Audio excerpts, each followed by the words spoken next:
It's a great honour to be asked to present this year's Blake Prize, a prize designed to foster and assist dialogue between art and religion. People can be religious about their art or artistic in the expression of their religious beliefs, or both. But art and religion are, of course, not the same thing. They can, however, derive from similar impulses.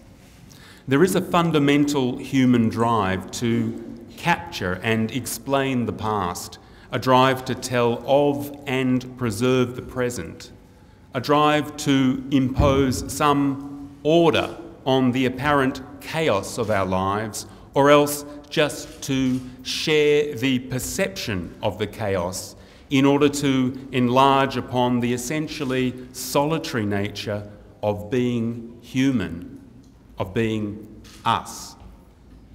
There exists also the need for us to consider things other than and bigger than ourselves. And of course, there is the need to encourage empathy and compassion. I work in the narrative arts, not in the fine arts, but I feel confident saying these needs, these drives, along with the need to express oneself, consciously or otherwise motivate all artists, irrespective of their chosen field. Most of us don't work in the arts, and most of us these days are more or less secular. Certainly in Australia we are. We toil away at earning a living, creating and then caring for a family. These pursuits consume us. They dominate our lives, often to the exclusion of everything else. But at certain times, certain momentous times, we break free of the tyranny of the quotidian. Perhaps when we fall in love, when we're forced to confront illness, when we lose someone we love, when we find ourselves lost or alone.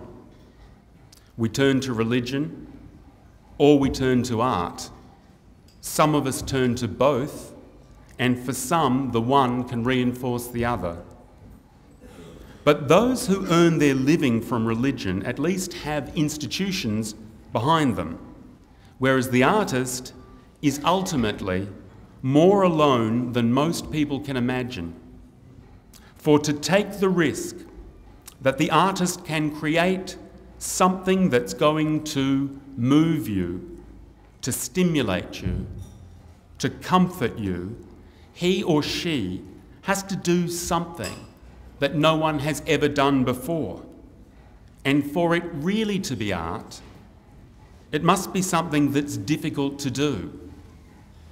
The artist has to create something that didn't exist before, and using every ounce of ingenuity, skill, and daring, bring something into being ex nihilo, out of nothing. That's why it's imperative that we have prizes to reward the artist for taking the risk alone, that is, by themselves, on behalf of the rest of us. The German artist Gerhard Richter wrote that art is the highest form of hope. In return for offering us that hope, a hope that religion can offer believers, the best that the rest of society can do is offer the artist the possibility of the economic reward and the recognition that comes with a prize. Tonight, the Blake Prize will bestow those benefits on two artists who went out of their way on their own and took a risk for us. It gives me great pleasure to announce that this year's Blake Prize goes to Fabian Astore and Eveline Kotai.